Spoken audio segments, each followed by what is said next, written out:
देवाधिदेव महादेव और माँ जननी जगदम्बा के चरणों को नमन करते हुए आज वीर शिरोमणि पृथ्वीराज चौहान जी के जयंती के उपलक्ष्य में मैं नीतीश चौधरी एक बार पुनः आप सभी के बीच उपस्थित हुआ हूँ। वैसे तो आप पृथ्वीराज चौहान जी के बारे में भली भांति परिचित हैं, लेकिन जो कुछ महत्वपूर्ण बातें हैं वो मैं आपको आज बताने वाला हूँ। दिल्ली की राजगद्दी पर बैठने वाला आखिरी योद्धा, हिंदू योद्धा थे पृथ्वीराज चौहान जी।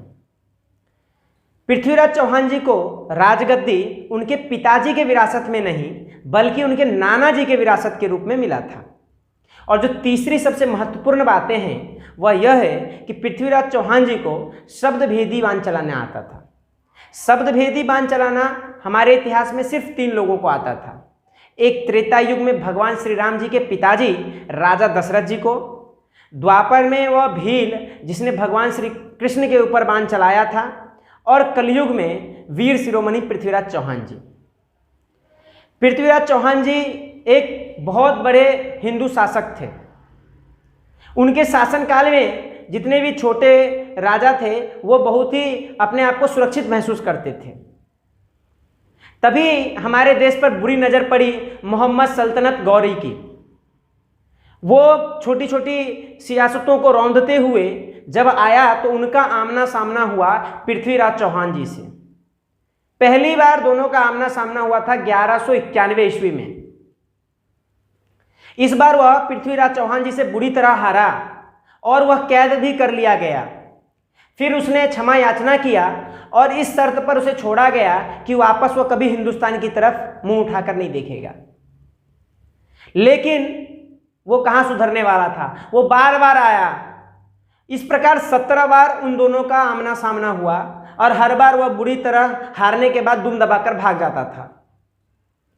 18वें बार राजा जयचंद, जो कि पृथ्वीराज चौहान जी के ससुर थे, जो पृथ्वीराज चौहान जी से जिनका दुश्मनी था, उनके साथ छल करने के बाद वह पृथ्वीराज चौहान जी को कैद कर लिया गया। पृथ्वीराज चौहान जी को जब कैद करके मोहम्मद गौरी के सामने पेश किया गया तो उनकी आंखों में जो तेज थी उसे देखकर वह घबरा गया और उसने कहा पृथ्वीराज चौहान जैसे कि अपनी आंखें नीचे करो। पृथ्वीराज चौहान जी ने मना कर दिया। सलिया को गर्म किया गया और उनकी दोनों आंखों में डाल दिया गया, लेकिन पृथ्वीराज चौहान जी ने चूं तक नहीं किया। पृथ्वीराज चौहान जी और उनके मित्र और कवि भी थे उनके राज दरबार में, जिनका नाम था चंद्रवर दाई, दोनों को एक साथ जेल में बंद करके रखा गया। चंद्रवर दाई जो कि बहुत बुद्धिमान थे, उन्होंने एक योजना बनाई। उन्होंने राज दरबार में यह कलवा भेजा कि जो हमारे महाराज हैं वो बिना देखे कहीं पर भी निशाना लगा सकते हैं। मोहम्मद गौरी को यकीन नहीं हुआ क्योंकि उसने ऐसी बहादुरी तो आज तक देखी ही नहीं थी। उसने कहा ठीक है, अगर ऐसी बात है तो ऐसा हम करके देख लेते हैं।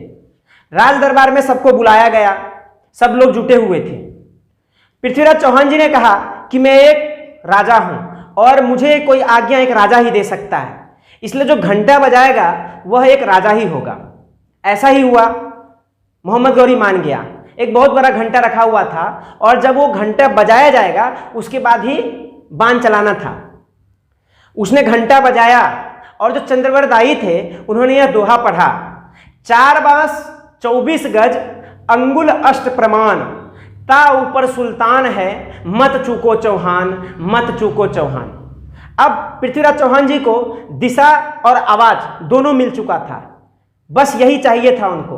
उन्होंने बाण को जोर से, धनुष को जोर से खींचा और बाण छोड़ दिया और जैसे ही बाण लगा वैसे ही मोहम्मद गौरी समाप्त हो गया। अब वो तो खुद अंधे हो चुके थे, यहां से भागना उनके लिए नामुमकिन था और अपने नपुंसक दुश्मनों के हाथ वो लगना नहीं चाहते थे। इसलिए उन्होंने और चंद्रवर दाई ने एक दूसरे को तलवार से मार डाला। ऐसे थे हमारे वीर शिरोमणि पृथ्वीराज चौहान जी। आज उनके जयंती पर हम उनको नमन करते हैं। जय श्री राम, जय सत्य सनातन धर्म।